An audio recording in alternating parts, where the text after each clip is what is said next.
Alors, soyez bénis dans le nom de Jésus, dans le précieux nom de notre Seigneur Jésus.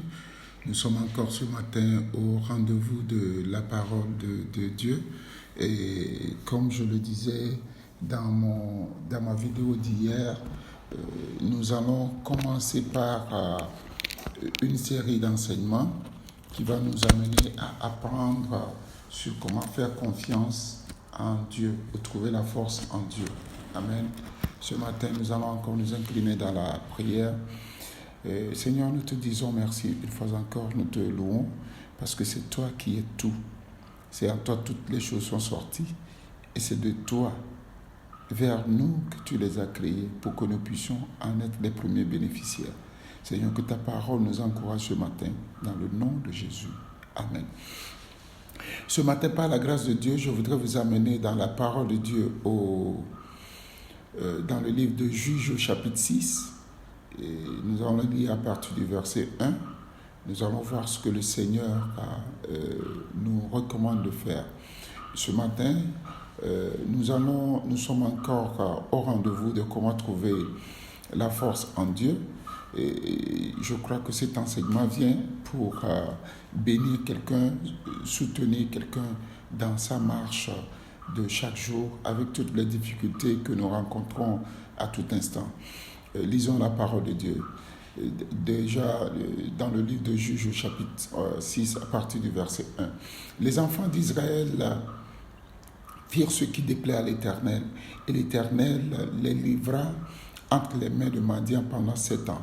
La main de Madian fut pesante contre Israël. Pour échapper à Madian, les enfants d'Israël se retiraient dans les ravins des montagnes, dans les cavernes, sur les rochers fortifiés.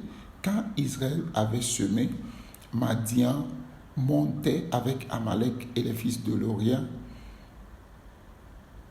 détruire les fils de l'Orient, et ils marchent contre lui. Ils campaient en face de lui, détruisaient les productions du pays jusqu'à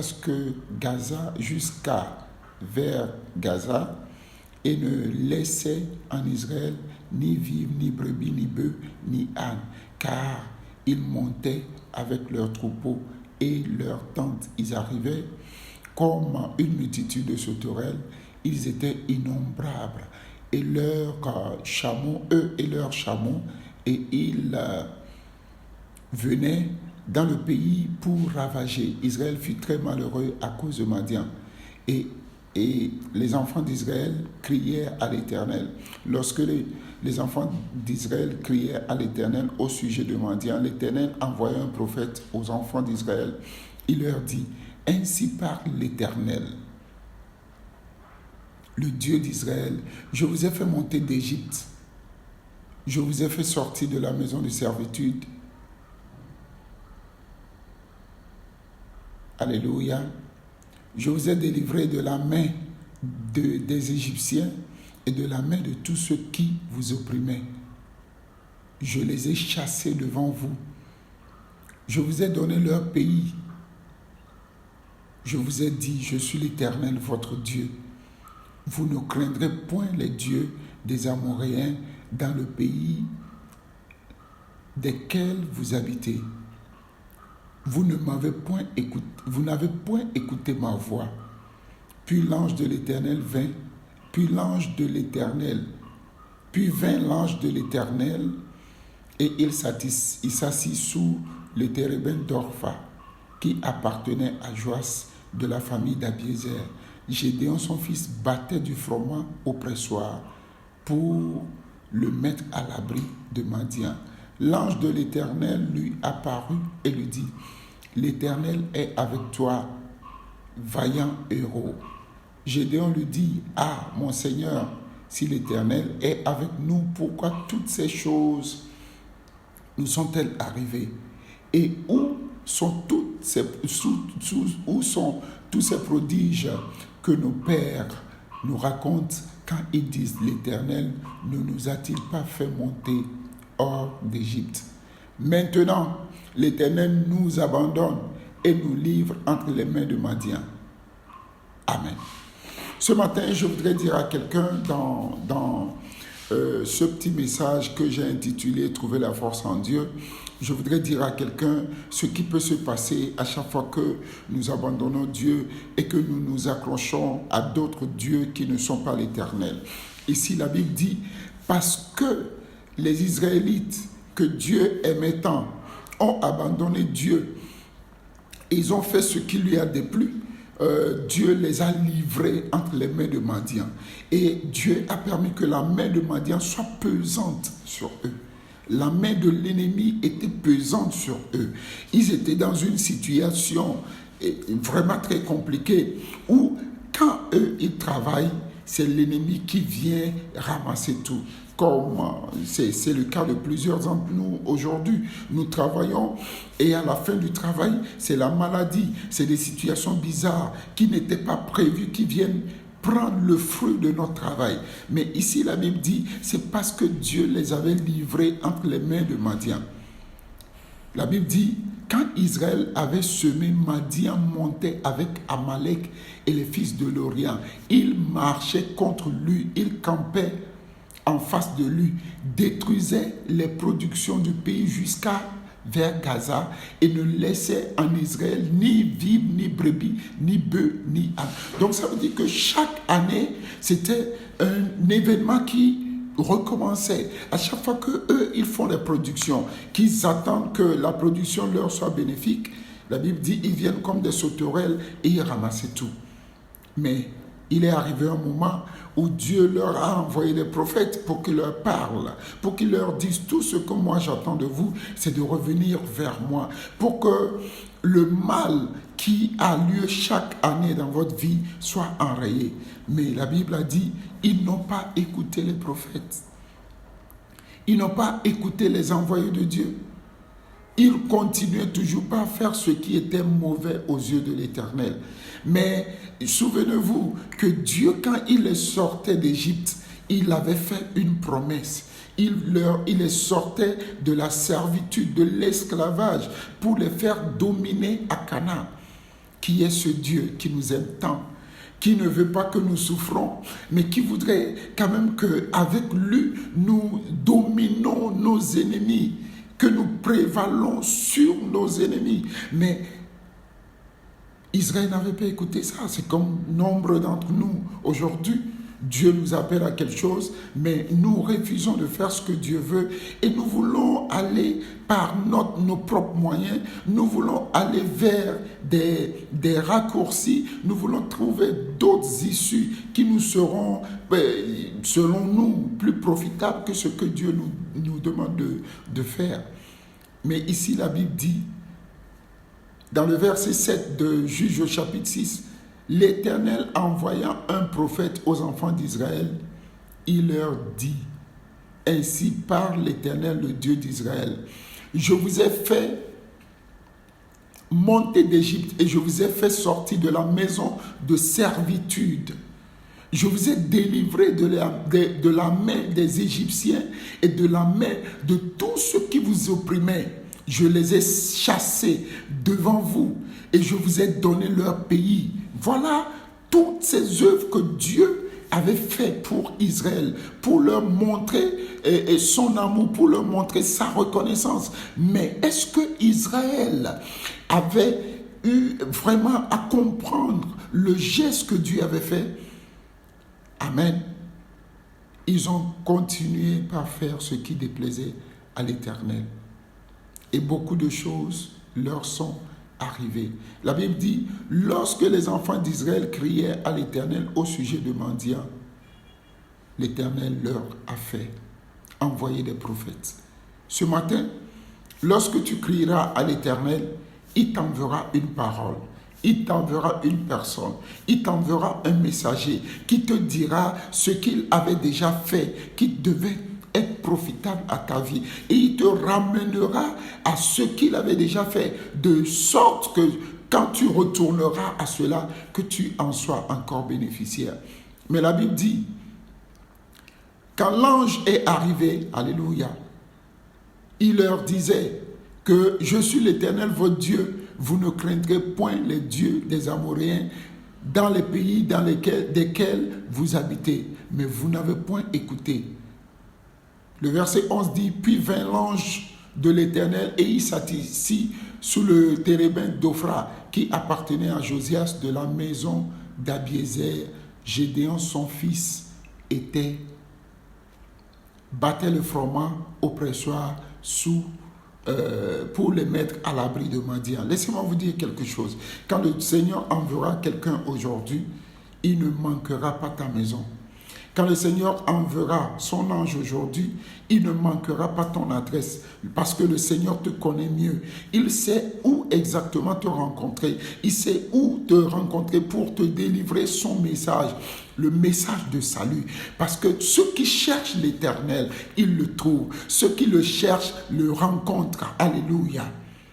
L'ange lui est apparu et lui dit, et l'Éternel est avec toi, vaillant héros. Alléluia. L'Éternel est avec toi. Je salue en passant le frère Hyacinthe Guédémecor depuis le Canada et ma chérie Madeleine, ma fille Madeleine depuis les États-Unis. Soyez bénis. Je salue aussi tous ceux qui sont en ligne en train de me regarder actuellement. Amen. Et l'ange apparut à Gédéon. Gédéon qui était un peureux, l'ange lui dit, vaillant héros. Laissez-moi vous dire quelque chose ce matin. Quand vous comptez sur l'Éternel, quelle que soit la situation que vous traversez, il vous dira réellement ce que vous êtes vis-à-vis de lui. Les situations que nous traversons ne changent en rien de la relation que nous avons avec le Seigneur. Les situations que nous traversons, n'oubliez pas, la Bible dit toutes choses concourent au bien de ceux qui aiment Dieu. On n'a pas seulement dit les bonnes choses concourent au bien de ceux qui aiment Dieu, mais toutes choses, les bonnes et les mauvaises, c'est comme le jour et la nuit. Mais le Seigneur qui nous connaît mieux, il sait que nous pouvons traverser certaines situations. C'est pour cela qu'il les autorise sur notre chemin. Alléluia.